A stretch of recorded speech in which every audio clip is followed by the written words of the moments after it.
இன்னைக்கு சினிமாவிலிருந்து அரசியலுக்கு வந்து நேராக முதலமைச்சராக வரணும்னு சொல்லக்கூடிய அந்த கதாநாயகர்களை பார்த்து வாங்க அரசியலுக்கு இந்திய நாட்டில் எல்லாருக்கும் உரிமை உண்டு, நாங்கள் வரவேற்கிறோம்.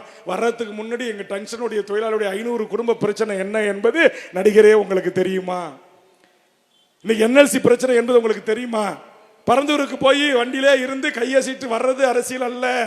அரசியல் என்பது மக்களோடு மக்களாக இரண்டரை கலந்து மக்களோடு மக்களாக வாழ்ந்து மக்களுக்கான பிரச்சனைகளில் மக்களோடு மக்களாக சாலையில் அமர்ந்து போராடி காவல்துறை கைது செய்து சிறையில் அடைத்தால் களி திங்கணும். நாங்கள் அதெல்லாம் செய்ய மாட்டோம்.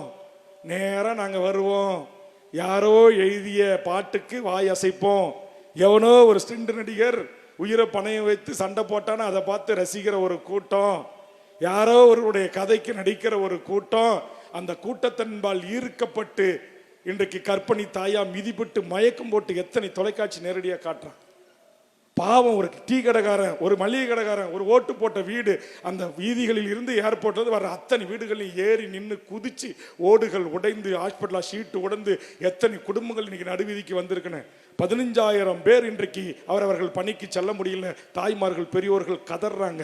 தமிழ்நாட்டு வரலாற்றில் காங்கிரஸில் தொடங்கி 2 கம்யூனிஸ்டுகளில் இருந்து ஏன் சித்தாந்த அடிப்படையில் நாம் எதிர்க்கிற பாரதிய ஜனதாவிலிருந்து திமுக, அதிமுக, பாமக, விடுதலை சிறுத்தைகள் என்று எத்தனையோ சாதி கட்சிகளும் மத கட்சிகளும் இந்த மண்ணில் இருந்து அந்தந்த தலைவர்கள் வருகை வந்த போது எல்லாம் கூடுகிற அந்த கூட்டம் ஒரு ஒழுங்கு செய்யப்பட்ட ஒரு கூட்டமாக, ஒரு கட்டுப்பாடு ஒரு கூட்டமாக, ஒரு தலைமை நிர்வாகிகளுக்கு கட்டுப்படுகின்ற ஒரு கூட்டமாக, ஒரு அரசியல் நெறிப்படுத்தப்பட்ட ஒரு கூட்டமாக தமிழ்நாட்டில் இருக்கிற கிட்டத்தட்ட 86 அரசியல் கட்சிகளின் கூட்டங்கள் இருக்கிறது.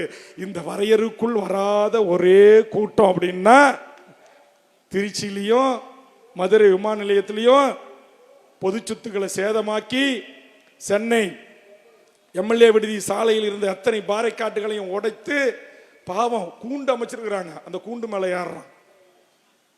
விஜய் வர்ற வேன் மேல ஏறுறான்.